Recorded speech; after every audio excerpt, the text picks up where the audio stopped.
I'm Zahir, Kelvin Abdullah, and this is Nightline, the top stories. Thai and Cambodian leaders to hold peace talks in Putrajaya on Monday. And Home Ministry awaiting full report from MCBA over flying passport case.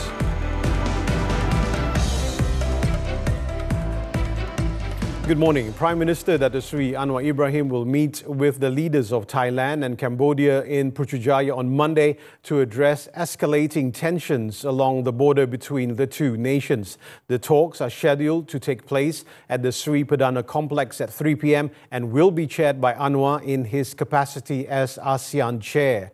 According to a report by RTM, Anwar stated that both countries had reached out to him to help mediate a peaceful solution. He added that the framework and conditions are currently being finalized, but the priority is to secure an immediate ceasefire. He also said that the Foreign Ministry is working to ensure all preparations are in place and that the talks proceed in a structured and transparent manner.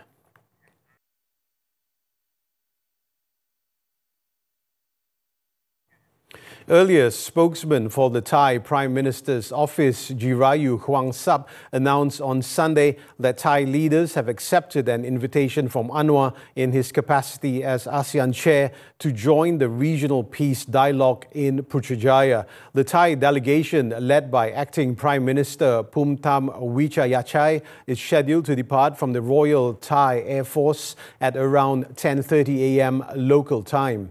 Other delegates include Foreign Minister Maris Sangiampongsa and Deputy Defence Minister General Natapon Nakpanich. Hwangsap also stressed that the purpose of the meeting is to exchange views that could contribute to decisions aimed at restoring peace, while reaffirming Thailand's unwavering commitment to protecting its sovereignty and territorial integrity.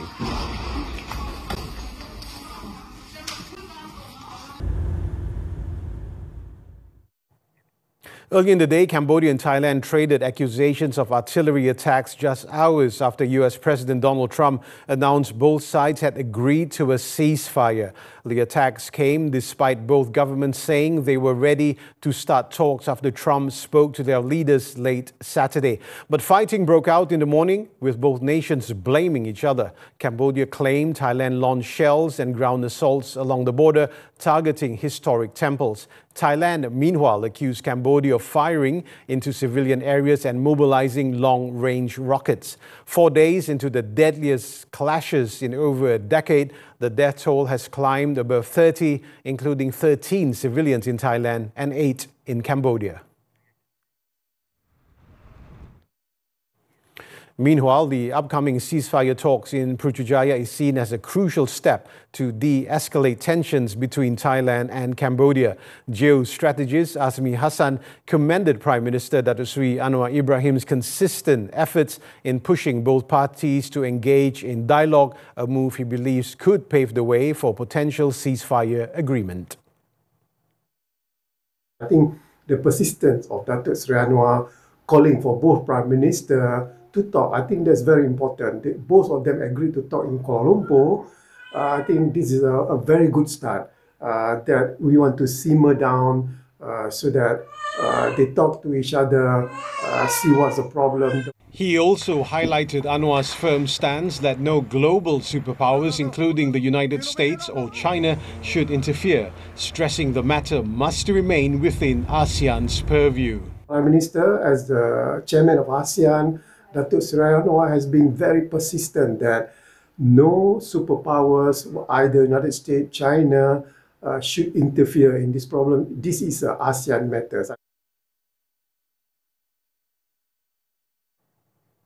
The Prime Minister will begin a 2-day working visit to Jakarta, Indonesia, starting Monday. During the visit, Datuk Seri Anwar Ibrahim will attend the 13th annual consultation with Indonesian President Prabowo Subianto, the first such meeting between the two leaders.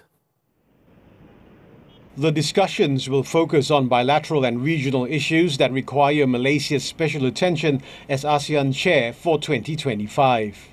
Malaysian ambassador to Indonesia, Datuk Syed Muhammad Husrin Tengku Husin, described the annual consultation as significant, noting that the last meeting was held 8 years ago. Di bawah mekanisme dua hala yang ada di antara Malaysia dan Indonesia, kita akan mengkaji secara keseluruhan mengenai tahap hubungan dua hala Malaysia dan Indonesia bagi menilai kerjasama dan juga melihat isu-isu atau perkara-perkara yang masih kita belum selesaikan. He added that the joint statement will be issued upon the conclusion of the meeting. Both leaders will also witness the exchange of 4 Memoranda of Understanding MOUs covering land border management, health, as well as information and communications technology. Anwar is also scheduled to visit the ASEAN Secretariat in Jakarta. Last year, Indonesia was Malaysia's 6th largest global trading partner and the 2nd largest within ASEAN. The Home Ministry is currently awaiting a full report from the Malaysian Border Control and Protection Agency, MCBA, regarding the ongoing investigation into the flying passport case, which has so far led to the arrest of several border checkpoint officers. Its minister, Datuk Sri Saifuddin Nasution Ismail, said he had instructed the agency's new Director General, Datuk Sri Muhammad Shuhaili Muhammad Zain, to handle the case in accordance with established procedures. Speaking at an event in Kedah on Sunday, Saifuddin stated that the breakthrough in the case highlights the effectiveness of the newly established agency under the right leadership. Saya akan minta laporan penuh nanti daripada KP APKS, Datuk Suhaili. Sekarang dia baru hari yang ke-24, hari ke-25. Ya, biar dia uruskan dulu. Ya, saya percaya kita telah meletakkan orang yang betul pada tempatnya. Flying passports refers to a practice whereby border checkpoint officers allegedly accept bribes to facilitate the movement of foreigners, often allowing illegal entry or exit without proper passport checks or scrutiny. Earlier, 4 border enforcement officers suspected to be linked to the flying passport syndicate have been remanded for 6 days. The suspects, in their 20s and 40s, are believed to have received bribes of around 3,000 ringgit while on duty at the Sultan Iskandar Building Customs Immigration and Quarantine BSI CIQ complex at the Johor-Singapore border. Last Friday, 2 of the suspects were arrested during a surprise inspection at the motor vehicle entry zone at the Johor border. The other 2 suspects were detained the following day after MCBA monitoring operations detected suspicious visitor entry data being logged using the officers' credentials at the counter. A search led to the discovery of 14 foreign passports hidden in the ceiling of a nearby counter, along with cash and 4 mobile phones believed to be linked to the syndicate. Further investigations revealed that each passport had been stamped without the physical presence of the passport holder, with the officers allegedly receiving bribes of 200 ringgit per passport. All 4 suspects are being investigated under Section 17, Subsection A of the MACC Act. Datuk Sri Anwar Ibrahim has characterized the opposition's rally in the capital on Saturday as a deliberate attempt to incite political hatred among the public. The Prime Minister therefore called on the people to evaluate the government's initiatives and policies based on facts and evidence rather than allowing themselves to be influenced by political sentiments. According to Anwar, despite the government introducing various initiatives, certain parties continue to spread misleading information, such as claims that fuel and goods prices are rising when in fact they have decreased. He noted that during the PAS-led rally, the opposition failed to present any constructive proposals to enhance government policies. Instead, they merely resorted to stirring up political resentment among the people. Saya dah ucap terima kasih, semua selesai dengan aman. Saya tengok isu-isu dia bangkit. Ada cadangan ekonomi, cadangan pendidikan, cadangan perpaduan, cadangan kestabilan negara. Tak ada, yang ada suruh turun Anwar. Jadi tadi saya dah turun ke Muar. Hari ini saya turun ke wilayah. Minggu depan saya turun ke Kelantan. Okey. He also said the government would provide further clarification on the recently announced immediate initiatives aimed at assisting the people following the spread of misinformation that has led to public confusion. Saya tidak kata yang kita lakukan yang perfect. Tetapi kita sentiasa dengar dan ubah suai apa yang perlu. Saturday's opposition rally at Dataran Merdeka proceeded peacefully and without incident, but drew a turnout that fell far short of expectations, despite opposition leaders targeting a crowd of between 300,000 and 1 million supporters. Meanwhile, commenting on the opposition leader Datuk Sri Hamzah Zainuddin's speech at the rally, Anwar reiterated that he is open to a motion of no confidence being tabled against him in the Dewan Rakyat should the opposition wish to do so. Ada cadangan untuk si Hamzah nak bawa usul undi tak percaya, silakan. Ya, kita terbuka, ini proses yang betul. Dia bawa, sila bawa. Dia kata nak bawa dah 3 tahun dah. Anwar said this to reporters after attending the Organisational Strengthening Seminar and PKR President's tour of the Federal Territories in Putrajaya on Sunday. Now, Anwar also called on all parties to reflect on the true meaning of independence, emphasising that the spirit of Merdeka goes beyond merely replacing colonial rulers with local leaders. Anak-anak bangsa jangan lupa, dia ada permulaannya. Merdeka tidak spontan. Merdeka itu dengan kekuatan semangat dan daya juang, dengan wawasan pimpinan, keberanian mereka, pengorbanan mereka, menggembeling tenaga dan semangat. Anwar said this during the launch of the 2025 National Month and Fly the Jalur Gemilang campaign in Muar on Sunday. He also reminded Malaysians not to forget the struggles of the nation's independence leaders. The Prime Minister also said the true meaning of independence calls for systemic change in mindset, governance and practices towards transparent and trustworthy leadership for the progress of the people and the nation. Meanwhile, Communications Minister Datuk Fahmi Fadzil has called on Malaysians to support the One House, One Jalur Gemilang campaign. He said the initiative aims to promote patriotism and strengthen unity in the lead-up to the National Day and Malaysia Day celebrations. Acara simbolik. Marilah sama-sama kita kibarkan jalur gemilang. Jom kita sokong kempen Satu Rumah, Satu Jalur Gemilang sebagai tanda cinta pada negara. Kibarlah bendera yang cukup sifatnya di mana sahaja dengan penuh rasa bangga. Fahmi, who chairs the National Day and Malaysia Day 2025 Celebrations Committee, stressed that the occasion is more than symbolic as it reflects a shared duty to foster patriotism and love for the nation. He also highlighted the need to truly understand independence to better appreciate the value of freedom and life in an independent nation.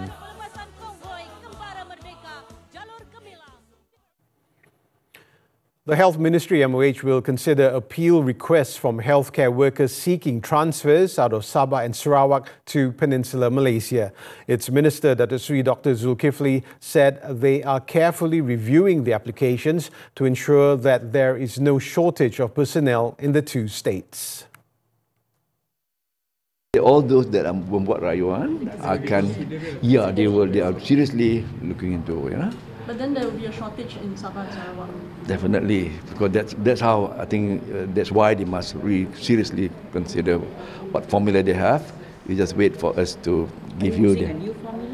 Zulkifli said this to reporters after attending the launch of the Crisis and Community COVID-19 in Malaysia book in Petaling Jaya, Selangor on Sunday. He added that the ministry is exploring suitable measures, including reviewing the rural placement formula and offering incentives to reduce medical officers' desire to transfer out of remote areas. According to MOH, approximately 600 healthcare personnel in Sabah and Sarawak have submitted appeal letters requesting transfers out of the two states. Car modification, an outlet for creativity. This and more after this breather. Hai semua, saya Ana Jobling sebagai watak Delina Rizwani di drama Setia Itu Mahal. Okay, so Delina ni dia seorang yang sangat setia, dia sayang sangat dengan suami dia Hakim, dengan anak dia Alia. Dia prioritize dia punya family nombor satu, tapi dalam masa yang sama dia akan melalui satu konflik yang dia tak boleh elak. So dia ada inner struggle, inner battle yang dia kena cuba proses dalam masa yang sama, kena cuba prioritize family dia juga. Diam boleh tak? Awak tahu tak saya ni tengah stres? Tengah ada banyak masalah. Boleh tak jangan semakkan kepala otak saya dengan ceramah awak tu? So, kalau you guys nak tahu apa konflik itu, jangan lupa saksikan Setia Itu Mahal hanya di TV3. Setia Itu Mahal, mulai 28 Julai, Isnin hingga Jumaat 7 malam. Terbaru di Akasia TV3. Dalam tempoh 30 kali mangsa dirogol ni, mangsa tidak dapat melawan. Sebab kerana mangsa adalah seorang yang OKU fizikal, ayah dia juga merupakan seorang yang panas baran. Ayah pun tak sekolah benda ni akan berlaku. Saya nak betulkan keadaan persepsi masyarakat ni. Lagipun saya seorang imam. Dia tanggungjawab saya. Dunia akhirat saya akan bertanggungjawab. Dari ratusan bakat dan puluhan idea luar biasa, hanya yang terbaik berjaya menambat hati juri. Tahniah kepada semua pemenang pencarian pelakon drama sangat dan pitch story anda ke TV3. Inilah wajah-wajah dan karya yang bakal menggegarkan industri drama tanah air. Terima kasih atas sokongan anda semua. TV3 sentiasa bersamamu 41 tahun penuh drama. Welcome back. While many people unwind through hobbies like reading, traveling, or hitting the gym, others take a more literal and unconventional route, the open road.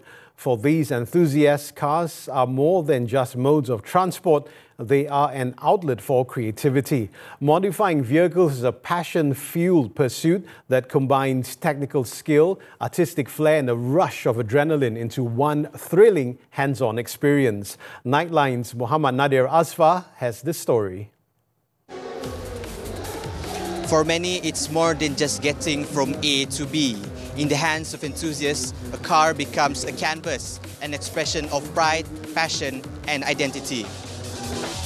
In Malaysia, the car customization scene has revved its way into the mainstream, captivating gearheads nationwide and evolving into an annual celebration of craftsmanship, innovation, and creative expression. Every year, car enthusiasts and creatives converge at festivals to celebrate their shared passion. Whether it's the adrenaline of high-speed machines or the meticulous artistry of custom craftsmanship. Asep Ahmad Iskandar, an organizer of one such festival, has observed a remarkable transformation over the years. A surge of creativity and innovation in the car modification scene that continues to push boundaries and reshape the automotive landscape.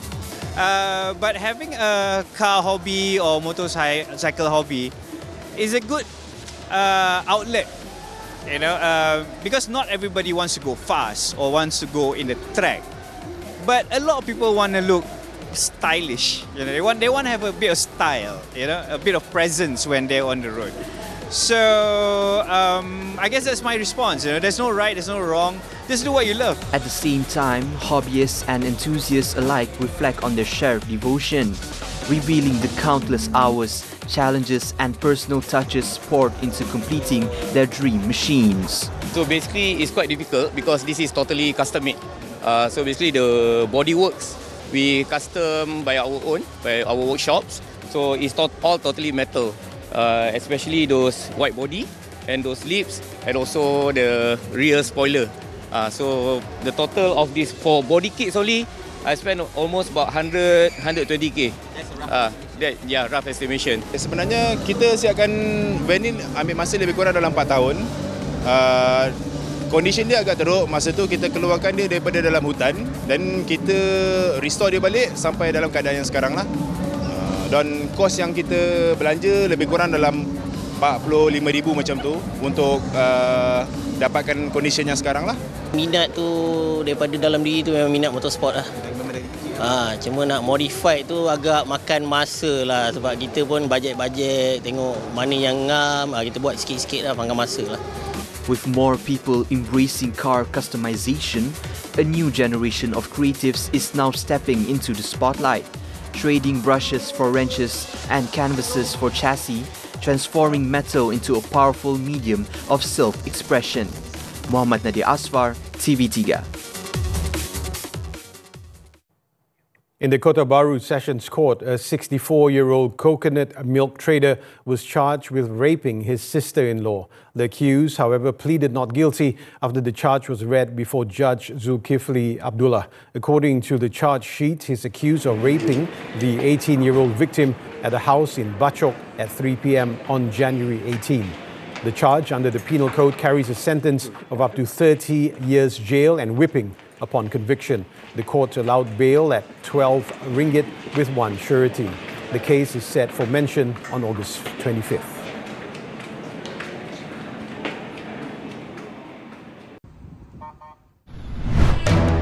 Aid trucks begin entering Gaza. The details when we come back. Stay with us.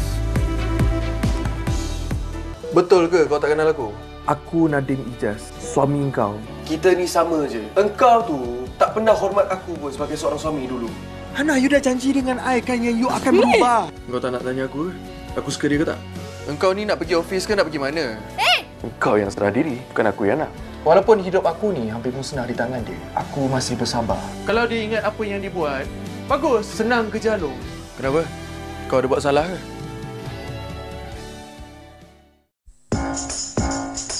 Dengar rancak bersembang, tiba-tiba senyap cerah. Ghosting ke tu? Awak suka makan nasi kan? Jomlah saya belanja. Nasi biryani, nasi kerabu, semua pun saya suka. Tapi kan hubungan sekarang ni 50-50 lelaki bayar atau semua kena wajib sediakan? Saya tetap pilih lelaki sebagai provider. Kalau cakap buat harta, ramai membalah ni. Jom kita fahamkan tentang wasiat dan juga pusaka. Dah lama mendirikan rumah tangga, resi kena lini tau. Barulah rasa macam baru bercinta. Semuanya di Wanita Hari Ini dan stream sekarang ditonton. Masuk hutan, selam lautan dan tinjau wildlife beraksi dalam Arabian Seas. Africa's Hunters musim pertama. Chasing the Rains.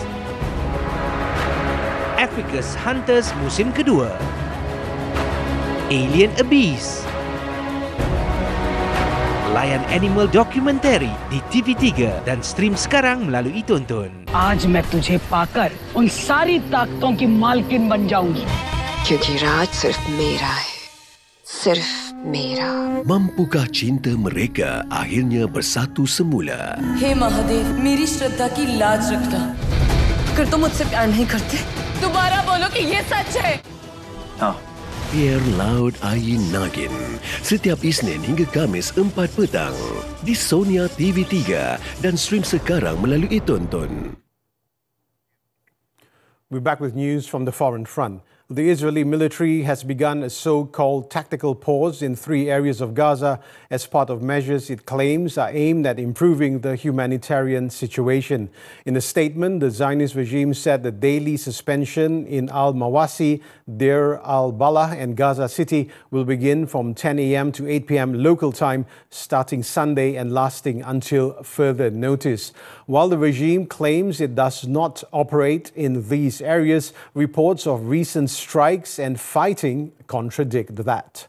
It also said secure routes will be designated for aid deliveries and mentioned recent airdrops of flour, sugar and canned food to help ease worsening hunger. But despite the announced pauses, Gaza's health ministry said 32 aid seekers were among 53 people killed in Israeli strikes across the besieged enclave since dawn.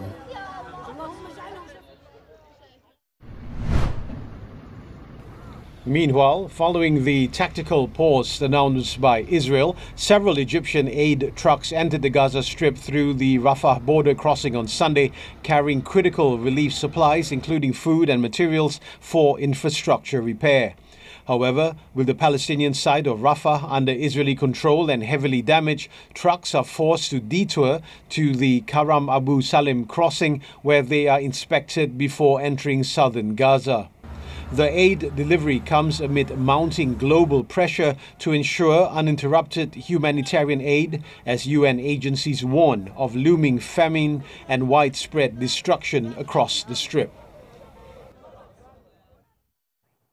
In another development, authorities in Gaza on Sunday condemned what they called an act of naval piracy by Israeli forces after the raid on the Handala aid ship. The Gaza media office urged the international community to protect humanitarian missions heading toward the besieged enclave, calling the raid a blatant act of aggression and a violation of international law and maritime rules. It said the incident proves that Israel continues to act outside legal boundaries, targeting initiatives aimed at assisting more than 2.4 million starving Palestinians in Gaza. The Handala was boarded on Saturday while carrying activists attempting to break the blockade. A live feed showed armed soldiers storming the ship before the broadcast was abruptly cut. The fate of the crew and passengers remains unknown.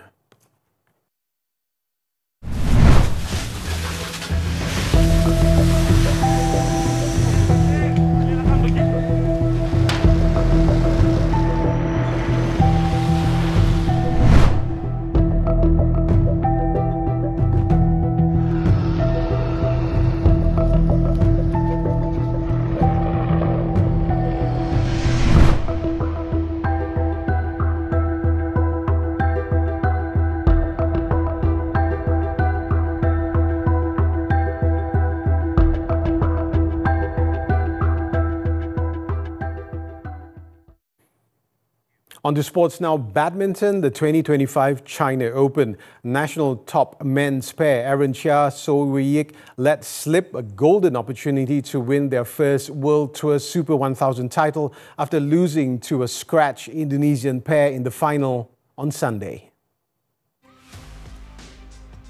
Aaron and So's hopes of hitting a career high were dashed by the unranked giant killers Fajar Alfian, Shohibul Fikri, losing 15-21, 14-21 in just 34 minutes. The Indonesians played aggressively, giving Aaron and So little chance to come back after taking huge leads. The national duo took home $70,000 as runners-up, while the champions won $148,000. This was Aaron and So's sixth appearance in the final of a World Tour Super 1000 tournament.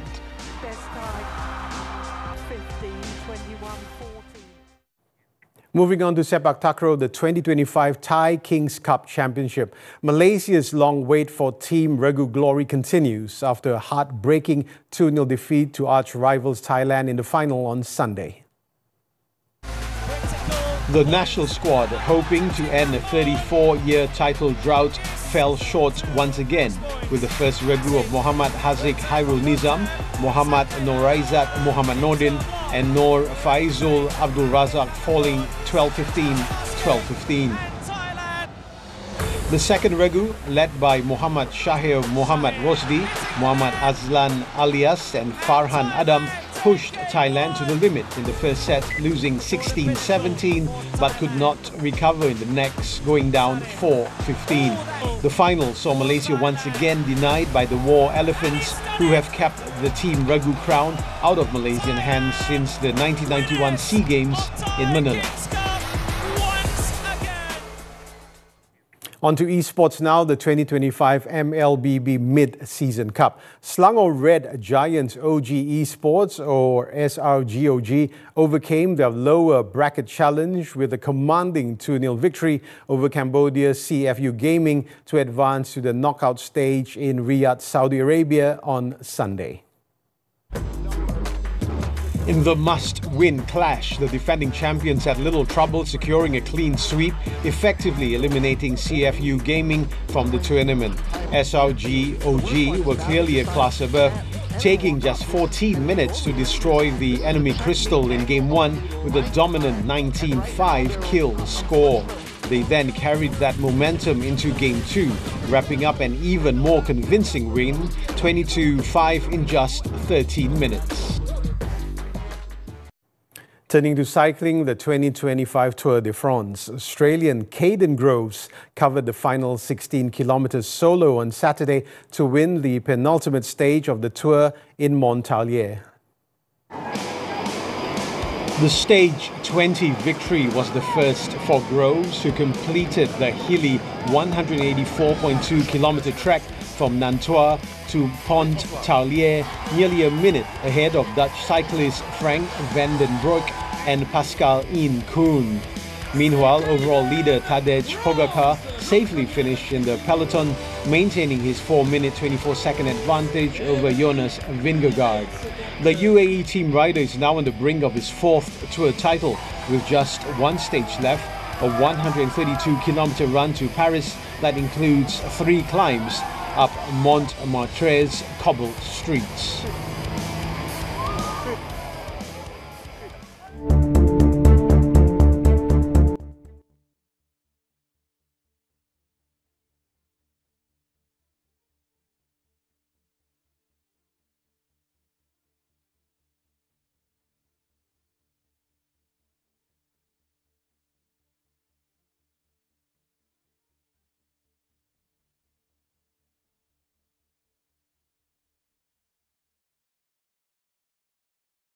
That concludes Nightline this time around. Before we leave, let's take a look at how humanoid robots stole the spotlight during this year's Spring Festival in China, a timely showcase of the country's AI and robotics progress. With that, I'm Zahir, Kelvin, Abdullah. Thank you for watching and have a productive week ahead.